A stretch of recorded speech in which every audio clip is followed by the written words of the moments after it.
Le premier axe qu'on va poser, c'est de lancer immédiatement un audit financier. Un audit financier, pourquoi ? Parce que même si jamais le rapport de la Chambre régionale des comptes montre à quel point cette ville a été mal gérée depuis 25 ans, nous ne mesurons pas encore l'ampleur des problèmes qui vont être les nôtres collectivement.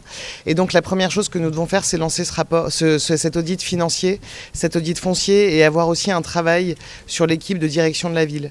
La deuxième chose qu'on va lancer immédiatement, ça concerne l'école pour pouvoir préparer la rentrée, que ce soit au niveau des travaux qui sont à faire dans les écoles, que ce soit au niveau des équipes, les équipes d'ATSEM, les équipes de périscolaire, pour que tout soit en ordre, pour que cette rentrée tellement importante après la période du coronavirus se passe dans les meilleures conditions possibles.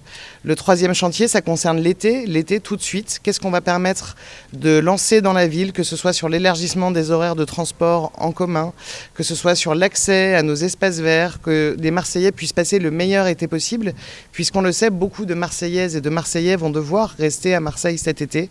Et donc, il s'agit pour nous d'avoir des conditions les meilleures pour cet été marseillais. Le quatrième point dont on peut parler, c'est le logement. Nous avons un sujet à Marseille extrêmement important sur le logement et comme nous l'avions annoncé il y a quelques jours, ce qui nous intéresse, c'est de pouvoir très vite savoir où sont les logements vacants pour enfin pouvoir reloger de manière digne les gens qui ont été délogés il y a longtemps et qui sont toujours dans des conditions extrêmement précaires. Donc pour quelques mesures de lancement, c'est ce qui va nous occuper avec l'installation évidemment dans nos nouvelles responsabilités.